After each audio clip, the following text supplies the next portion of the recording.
எசேக்கியேல் 35:11. நீ அவர்கள் மேல் வைத்த வர்மத்தினால் செய்த உன் கோபத்துக்கு தக்கதாகவும் உன் பொறாமைக்கு தக்கதாகவும் நான் செய்து கர்த்தராகிய ஆண்டவராய் இருக்கிற நான் உன்னை நியாயம் தீர்க்கும் போது என்னை அவர்களுக்குள் அதனால் அறிய பண்ணுவேன் என்று என் ஜீவனை கொண்டு சொல்கிறேன். இது ஏதோமுக்கு சொல்லப்பட்ட ஒரு வார்த்தை. இதுக்கு முந்தின தியானமும் அதுல சொல்லப்பட்ட வசனமும் ஏதோமுக்கு சொல்லப்பட்ட வசனம் தான். ஏதோமியருக்கு ஏசாவினுடைய வம்சம், ஏதோமியருக்கு சொல்லப்பட்ட வார்த்தை.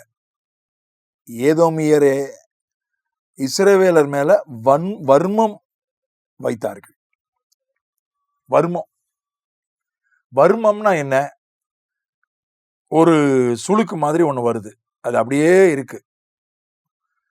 அதான் வர்மப்பிடி, வர்மம் உளுந்துருச்சுன்னு வாங்க தென் மாவட்டங்கள்ல.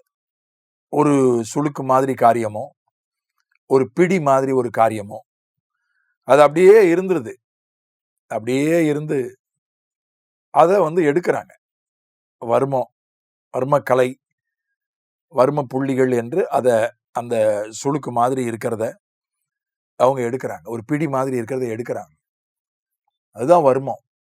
அந்த வார்த்தை தான் இங்க தமிழ்ல போடப்பட்டிருக்கிறது. இப்போ இந்தியாவுக்கும் பாகிஸ்தானுக்கும் என்ன பிரச்சனை? 2 பிரச்சனை. ஒன்று காஷ்மீர். காஷ்மீருடைய ஒரு அரசர் இருந்தார். இந்தியா சுதந்திரம் அடையும் போது காஷ்மீருக்கு ஒரு அரசர் இருந்தார். அவர் தனி நாடாகவே இருக்கணும்னு ஆசைப்பட்டாரு. ஆனா பாகிஸ்தான் மக்கள் முஸ்லிம்கள், பாகிஸ்தானுடைய மக்கள் அதிகமாக முஸ்லிம்கள். அரசர் இந்து. பாகிஸ்தான் காஷ்மீரை கைப்பற்ற முயன்றது.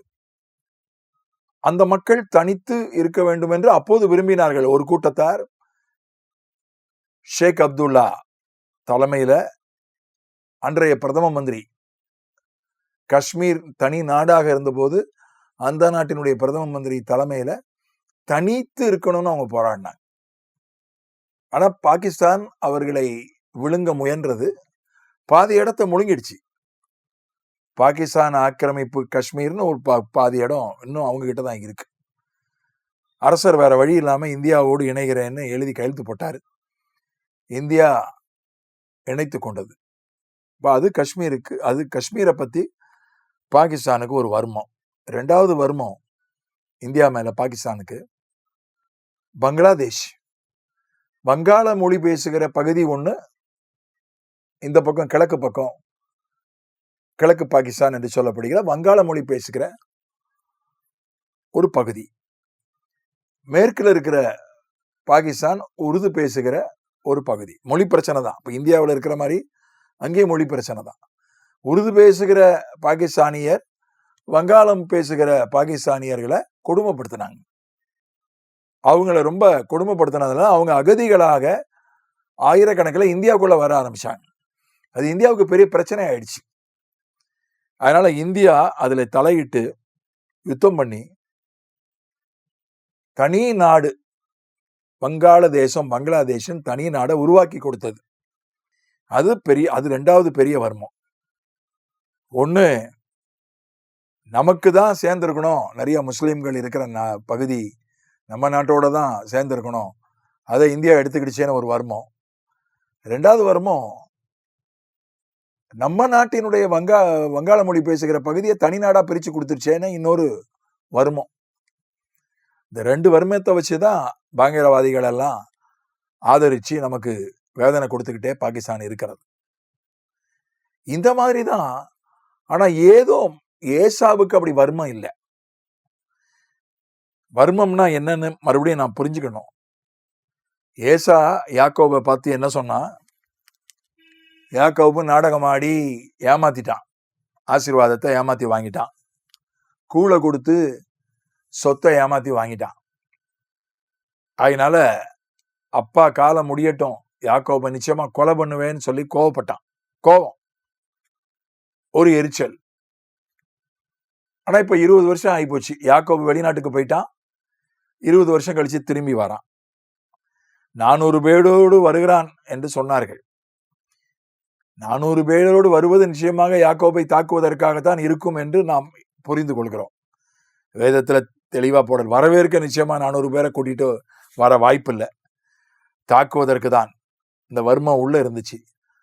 ஆனால் யாக்கோபு இரவெல்லாம் ஜெபித்த போது கர்த்தர் அந்த வர்மத்தை எடுத்து போட்டார். ஏசா அவனுடைய உள் மனதிலிருந்து அந்த வர்மத்தை எடுத்து போட்டார், அந்த கசப்பை.